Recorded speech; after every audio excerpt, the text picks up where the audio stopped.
ஒரு சந்தோஷமான விஷயம் தான் சொல்ல போகிறேன். எனக்கு பின்னாடி உங்களுக்கு ஒரு சின்ன ஒரு குளம், ஒரு லேக் மாதிரி தெரியும்னு நினைக்கிறேன். அது பக்கத்தில் வந்து டெய்லி ஒரு மரக்கன்று நட்டு வச்சுட்டு இருந்தேன். நிறைய வச்சுட்ருக்கோம். அதில் வந்து இங்கே ஒரு 9 மரக்கன்று நட்டுற மாதிரி சொல்லிட்டு இருந்தேன். இப்போ ஆல்மோஸ்ட் 9 மரக்கன்று நட்டு வச்சாச்சு. அதை இப்போ உங்களுக்கு காமிக்கிறேன் பாருங்கள். இங்கே 1 இடத்துல வேலி போட்டு, இது 2, இது புங்க மரக்கன்று தான்.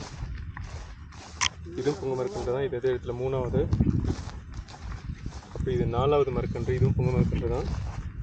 இது 5வது, இது வெளியே போடலான நல்லா வளர்ந்துட்டுருக்கு. அப்புறம் இது 6வது, இங்கே பூவரசம் வளர்ந்துட்டுருக்கு. கேமரா உள்ளே கொண்டு போய் காமிக்கிறேன் பாருங்கள். இதுதான். அதுக்கப்புறம் இங்கே 7வது பூவரசம், புங்க மரக்கன்று தான். அப்புறம் இங்கே 8வது புங்க மரக்கன்று தான். அப்புறம் இங்கே 9வது.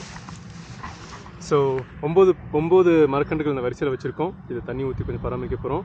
ஓவராலாக பார்த்தீங்கன்னா இது வரைக்கும் வந்து 347 மரக்கன்று வச்சுருக்கோம். பொறுத்திருந்து பார்க்கலாம் எப்படி வளருதுன்னு. விதைப்போம், படைப்போம். இந்த மரக்கன்று நல்லா வளருதுன்னு விஷ் பண்ணுவோம்.